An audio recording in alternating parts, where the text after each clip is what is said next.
everybody. Jordan Bunting here with Questtec Solutions. I'm here to run through another Tech Talk series with you guys. So what we're going to talk about today are vessel connections on our gauge valves. So this is a gauge valve here. This is the vessel connection. This is the gauge connection. This is the vent and drain connection. And if some of you are newer and you're listening to this, watching this, here's a little side note for you. Is sometimes when you're talking with a customer and they say gauge connection, they could be talking about the vessel connection. So some of our customers, they're not deep in our factory terminology. So when Questtec as a factory, we say vessel connection, we're talking about this connection on the gauge valve, the process connection, what's going to connect to their process. That's the vessel connection. So you have to kind of be aware of that. If a customer says gauge connection, you need to confirm, are they talking about the gauge connection or the vessel connection? So when we say gauge connection, we're talking about the gauge chamber connection to the gauge valve. So just want to kind of point out that little side note there.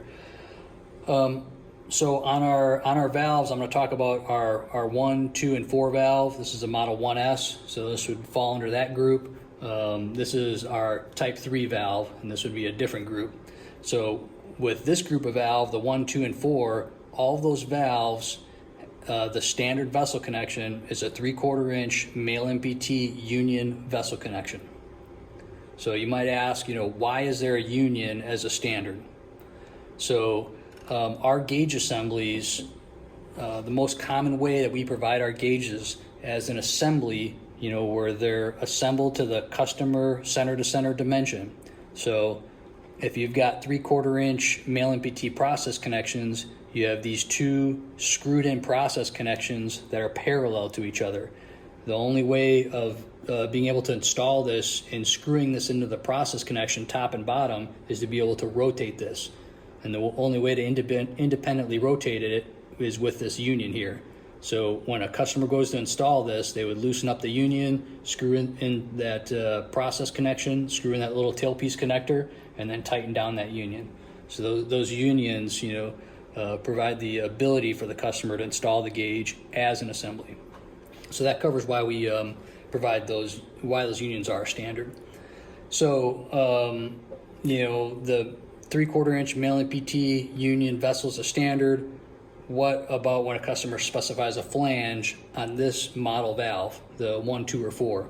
So that's this example here. So if a customer specifies a flange on that valve model, what they get is a 3/4 inch IPS weldable tailpiece.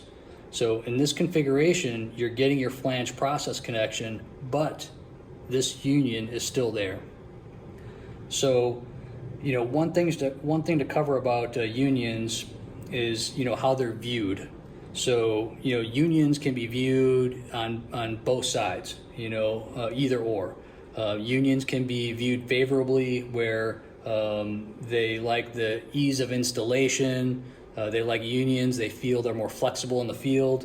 On the flip side, unions can be viewed as a potential nuisance leak point, where some refinery specifications they may not allow unions, according to the pipe spec. So if you're conducting sales calls at a refinery, it's really important to understand, is that union allowed? And in my view, it's better to promote assemblies that don't have that union, because that's going to improve the reliability of the assembly. If you're eliminating a potential nuisance leak point, that's sure is a good thing. So when a customer specifies a flange on the 1, 2, and 4, this is what you would get.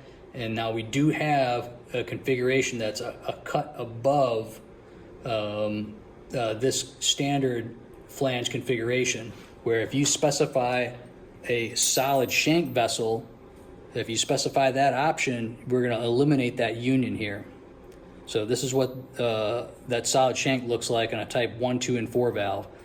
Here's the tailpiece that's welded directly into the valve. You've eliminated that union. So if you're going with a flange process connection, you might as well specify solid shank to eliminate that union, to eliminate that nuisance leak point. The only justification somebody could make for this exact configuration is that, if somebody specified the wrong flange, they could swap it out and replace it in the field, pretty quickly. But again, if you're going with a flange connection, we really don't need this union. And when we weld on this flange to our product, that flange is welded to a two-hole position, and that's how the flanges are positioned out in the field. Industry standard configuration. So now let's move on to our Type 3 valve. So our Type 3 valve on the vessel connection, it's a solid shank as a standard. So it does not have that union connection here. So why does that Type 3 valve not have a union? Why is it solid shank as a standard? Because this valve is intended for a flanged process connection. This valve is intended to be used in refineries, in harsher applications. This valve is typically what we provide when we're providing a higher spec assembly. So this valve also has a model, or has an option, I should say, that's low emissions certified. So we do have our Type 3 low emissions valve that's third-party certified to API 624. It's a low emission standard that came out in 2014.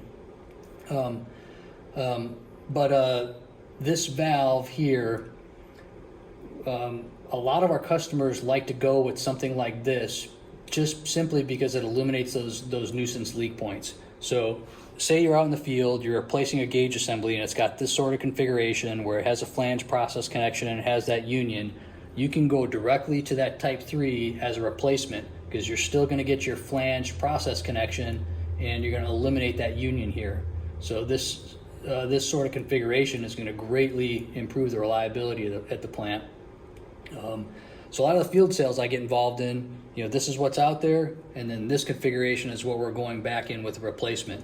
And the benefit to the customer is that they're getting something that is improving the reliability, that's available with low emission standard, that's all welded. So something like this is highly preferred in certain accounts. So just to kind of recap, our Type 1, 2, and 4 valve, standard vessel connection, 3/4 inch mil APT union.